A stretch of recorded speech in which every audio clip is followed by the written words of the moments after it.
Petronas sudah semakin terdepan, Pertamina lemot.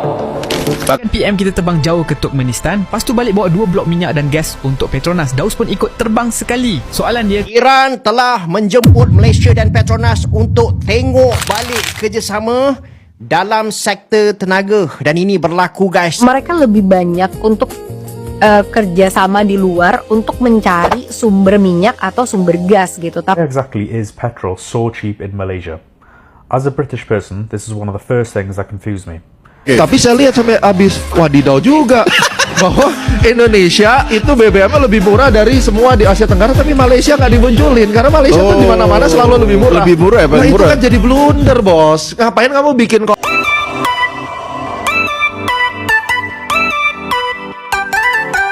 Hai, welcome back to my YouTube channel with me, Sari Ting Ting.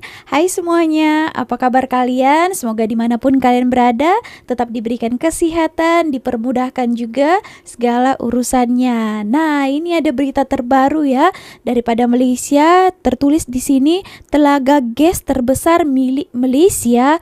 Wow, milik Malaysia ya. Lawatan rasmi PMX ke Turkmenistan bawa kabar besar buat negara. Oke, so banyak lah ya. Di sini kabar gembira, PMX sudah beri bayangan awal katanya ya.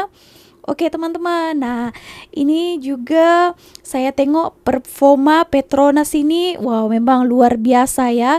Nah Petronas ini juga pernah juga sebenarnya ada di Indonesia, tapi dah tak ada lagi sampai sekarang. Nah apakah menyesal setelah melihat berita ini?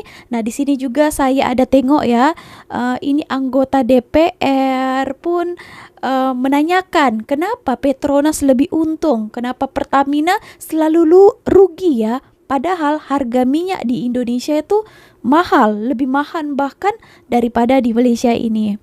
Oke teman-teman, so jom kita reaksikan satu persatu, nanti kita akan bahas ya, langsung saja.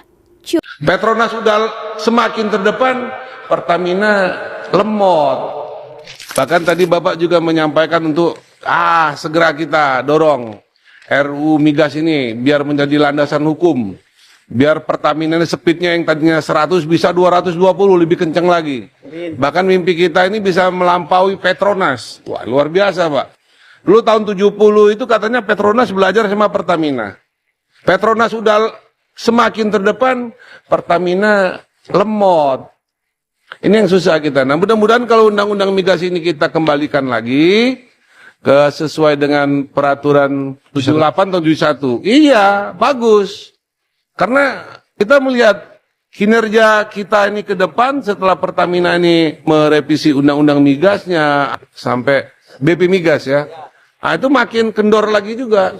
Iran telah menjemput Malaysia dan Petronas untuk tengok balik kerjasama dalam sektor tenaga. Dan ini berlaku guys selepas rundingan terbaru antara Iran dan Amerika Syarikat yang seterusnya buka ruang kelonggaran selama 60 hari guys, 60 hari. Jadi apa yang berlaku dekat sini adalah Iran sekarang ni tengah cuba untuk tarik balik pelabur dan pembeli minyak daripada seluruh dunia. Ini selepas bertahun-tahun macam kita tahu ekonomi diorang ni berdepan dengan sekatan ekonomi.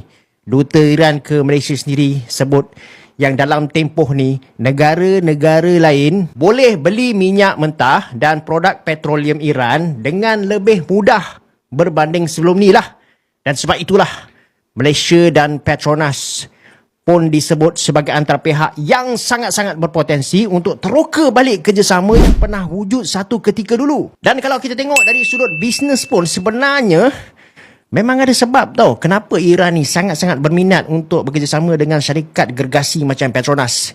Iran ni macam kita tahulah guys, dia ada rizab minyak dan juga gas yang sangat besar dekat dunia. Manakala Petronas pula ada pengalaman yang sangat-sangat luas dalam pembangunan medan minyak dan gas dekat pelbagai negara dekat dunia ni. Malah sebelum sekatan antarabangsa diperketatkan, Petronas sebenarnya pernah ada penglibatan dalam industri tenaga Iran. Jadi kalaulah hubungan antara Iran dengan Amerika Syarikat ni dia makin pulih, sekatan ekonomi dapat dilonggarkan secara lebih menyeluruh, ini boleh buka satu peluang yang baru dan sangat besar kepada Petronas untuk terlibat di dalam projek eksplorasi, pembangunan medan minyak dan juga kerjasama yang berskala besar, guys.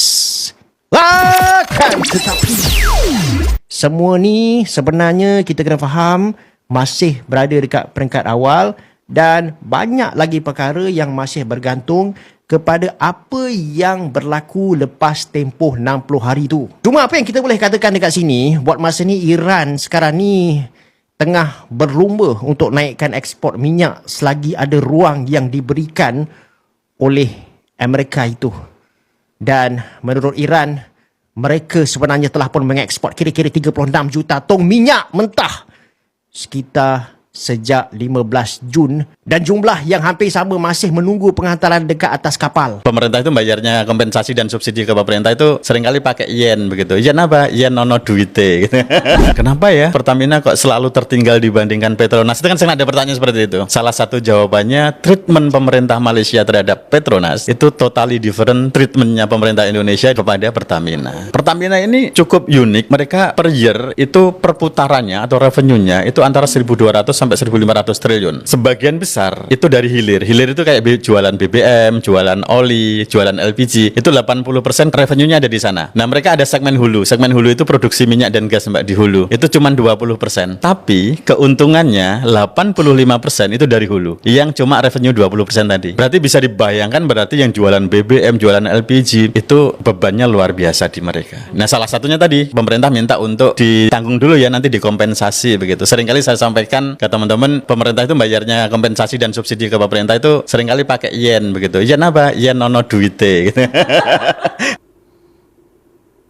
Bayangkan PM kita terbang jauh ke Turkmenistan, lepas tu balik bawa 2 blok minyak dan gas untuk Petronas. Daus pun ikut terbang sekali. Soalan dia, kenapa negara kaya gas macam Turkmenistan sanggup bagi peluang besar ni kat syarikat dari Malaysia? Jom kupas elok-elok. Jun 2026, Anwar buat lawatan rasmi 2 hari ke Ashgabat, ibu negara Turkmenistan. Kat sana, Petronas dapat 100% kepentingan dalam 2 blok, blok 19 dan blok 20 di Laut Caspian. Tapi jangan silap faham ya korang, ni bukan telaga siap pancuk minyak, ni hak untuk cari gali, peluang, bukan duit masuk terus. Dan kawasan ni sebenarnya lagi banyak gas dari minyak, kena explore dulu, belum tentu jumpa. Jangan terlebih ekspektasi. Kalau korang nampak angka untung berbilion floating kat internet, tu cuma simulasi je, bukan angka rasmi Petronas. Kenapa Turkmenistan percaya Petronas? Sebab Petronas dah 30 tahun kat sana. Masuk 1996, dia syarikat asing pertama tanda tangan kontrak di sana. Petronas yang bangunkan blok 1 dulu sampai sekarang masih keluarkan gas. Ni rekod 3 dekad, bukan calon baru. Sepanjang tu, lebih 1,000 pekerja tempatan diambil, ratusan juru teknik dilatih dan ratusan pelajar dapat beasiswa kat UTP. Petronas pun bukan syarikat kosong, dia tersenarai Fortune Global 500, operator yang orang luar boleh percaya. Sebab tu ekonomi pun gelar Petronas Duta Ekonomi. Bila flagship dah buktikan diri, syarikat Malaysia lain senang nak ikut masuk. Anwar sendiri kata, deal ni bukan senang. Perlu dia sendiri turun berunding terus dengan pihak Turkmenistan. Tapi ni bahagian ramai tak nampak. Selama ni Turkmenistan terlalu bergantung pada China untuk jual gas dia. Bila tambah partner macam Malaysia, dia kurangkan pergantungan pada satu pembeli je. Itulah sebab sebenar pintu ni dibuka. Ada juga sebut Galkinish antara padang gas terbesar dunia. Tapi jujurnya, tu baru rangka kerjasama, belum deal yang muktamad. Sebelum Turkmenistan, Anwar jumpa Putin dulu. Russia janji bekal tenaga Malaysia untuk 20 tahun akan datang. Kat rumah pun bukan tak ada cabaran. Petros Sarawak tengah cabar monopoli Petronas kat mahkamah. Tahun lepas, untung Petronas pun turun. Dividen kerajaan terendah sejak 2017.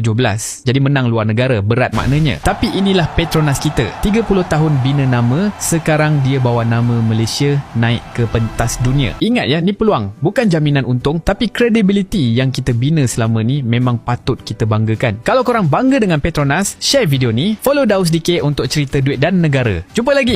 Oke teman-teman, nah tapi ya kan kepercayaan itu ya kan bukan senang-senang dibagi ya. Nah tadi itu kenapa mereka percaya kepada Malaysia? Karena dah 30 tahun juga mereka tengok potensi Petronas ini ya. Jadi mereka bagi kepercayaan itu kembali. Nah gitu ya teman-teman. Oke, nah ini peluang yang sangat baik juga untuk rakyat Malaysia. Banyak juga kan pekerja-pekerja ahli teknologi ke, ahli-ahli perminyakan ke. Nah pasti akan diambil juga. So teman-teman, beberapa videonya terbaik, tahniah juga supaya Malaysia nanti ya makin berjaya ke depannya. Gitu. Oke, kita lanjut lagi ya. Namun perlu dicatat, harga Pertamax masih termasuk yang termurah di ASEAN. Ini jubirnya Komdiji, Ibu Vivi atau siapa gitu namanya ya. Dia jelaskan bagus, selalu saya komen dan saya apresiasi. Ya, berarti saran saya didengar nih, sudah mau mengkomunikasikan. Tapi saya lihat sampai habis, wadidaw juga. Bahwa Indonesia itu BBM lebih murah dari semua di Asia Tenggara, tapi Malaysia nggak dimunculin karena Malaysia di mana-mana selalu lebih murah. Nah, itu kan jadi blunder, bos. Ngapain kamu bikin konten itu untuk menjadikan komunikasi pada publik, tapi lu hiding Malaysianya? Saudara tahu tak, melalui Petronas, Malaysia telah dipilih sebagai operator bagi telaga gas antara yang terbesar di dunia, saudara. Nombor 2 yang terbesar di dunia, to be exact. Tapi mungkin saudara tak tahu satu perkara, yang mana Presiden Turkmenistan telah memanggil sendiri Datuk Seri Anwar Ibrahim untuk sign, meterai perjanjian di antara dua negara. Maksudnya, jalinan kerjasama ni tidak akan berjaya kalau bukan Datuk Seri Anwar Ibrahim yang datang. Punyalah kagum Presiden Turkmenistan terhadap PMX kita. Ketika ada pihak yang sibuk bertanya berapa belanja PMX keluar negara. Ketika ada pihak juga yang bergaduh, berebut logo. Ada juga pihak yang bercerai-berai, yang gila talak. Tapi PMX kita keluar negara pergi Turkmenistan, bawa balik telaga antara yang terbesar di dunia untuk kita operatorkan. Saya bagi jaminan, seperti mana yang pernah ditulis dalam buku saya, kalau orang lain jadi Perdana Menteri, belum tentu saudara dapat bawa balik bisnes projek tenaga sebesar ini. Kerana apa saudara? Kerana level diplomasi dan aura yang ada pada PMX kita belum tentu ada pada orang lain. Itu kita semua kena akuinya. PMX dah berapa lama bina nama dia, brand Anwar Ibrahim untuk Malaysia, dikenali di seluruh dunia, dipercayai. Itu lebih penting. Sebab itulah kita tengok pergi Jepun, pergi Rusia, pergi Turkmenistan, bawa balik projek, bawa balik tenaga, macam-macam yang dibuat oleh Datuk Seri Anwar Ibrahim untuk Malaysia kita ni. Why exactly is petrol so cheap in Malaysia? As a British person, this is one of the first things that confused me. Because petrol here is not just a bit cheaper than the UK, it can be several times cheaper. The simple answer is this. Malaysia is an oil and gas producing country, and the government deliberately keeps the main everyday petrol affordable for citizens. Malaysia has Petronas, one of the country's most important companies, and Malaysia has produced huge amounts of oil and gas for decades. But producing oil does not automatically make petrol cheap. The government still has to choose to protect the price, and Malaysia does. In the UK, petrol works completely differently. The price at the pump is shaped by global oil prices, refining, retailer margins, fuel duty and value-added tax. Essentially, the UK taxes petrol heavily and Malaysia subsidises petrol heavily. So the two countries are almost doing the complete opposite things. But cheap petrol does not just make driving cheaper, it makes movements cheaper. Grab drivers spend less, delivery riders spend less, shops spend less moving goods, restaurants spend less receiving supplies, and these savings are passed on to regular people. Families can cross the city without every journey feeling like a financial decision, so cheap petrol can quietly affect transport, delivery, food prices, business costs, and daily convenience. This is why petrol matters so much. A cheaper litre of petrol does not just help drivers, it lowers the cost of movement across the whole country. Malaysia's petrol price is not just a petrol price, it quietly shapes daily life. Did you know one of the world's most profitable oil companies was built entirely from scratch by a developing nation? That company is Petronas. Established in 1974 by the Malaysian government, Petronas was created to manage and develop the country's oil and gas resources. At the time, Malaysia had no deep industry expertise, no global assets and limited infrastructure. So instead of selling rights to foreign companies, Petronas took a different path and formed joint ventures to learn the business. It reinvested profits into building its own rigs, refineries and supply chain. And over time, it took control of its operations, from exploration to distribution. Today, Petronas operates in over 50 countries. It funds national development, education and infrastructure. And it's a case study into how state-owned companies can succeed through strategy, not speed. Scale isn't about growing fast. It's about growing with control, learning at each stage and building an ecosystem that lasts. But bayangkan, setiap hari gas bernilai jutaan ringgit keluar dari bumi Sarawak. Tetapi bagi ramai rakyat Sarawak, satu persoalan sentiasa timbul. Jika kekayaan itu datang dari bumi mereka sendiri, mengapa negeri itu tidak mempunyai kawalan yang lebih besar terhadapnya? Selepas mengambil alih kepimpinan Sarawak, Abang Johari mula melihat isu ini dari sudut yang berbeza. Beliau percaya masa depan sesebuah negeri bukan sekadar bergantung kepada berapa banyak sumber yang dimiliki, tetapi siapa yang mengawalnya. Pada tahun 2018, Sarawak mula menguatkuasakan hak kawal selia di bawah Oil Mining Ordinance 1958 dan mewajibkan syarikat tenaga mendapatkan lesen negeri untuk beroperasi. Langkah itu mencetuskan perdebatan besar. Ada yang menganggapnya sebagai usaha mempertahankan hak Sarawak, manakala ada yang melihatnya sebagai cabaran terhadap sistem yang telah lama wujud. Taruhannya bukan kecil. Ia melibatkan industri bernilai berbilion ringgit. Di tengah-tengah pertarungan itu, Petros mula muncul sebagai senjata strategik Sarawak. Daripada sebuah syarikat milik negeri, ia berkembang menjadi pemain penting dalam industri gas.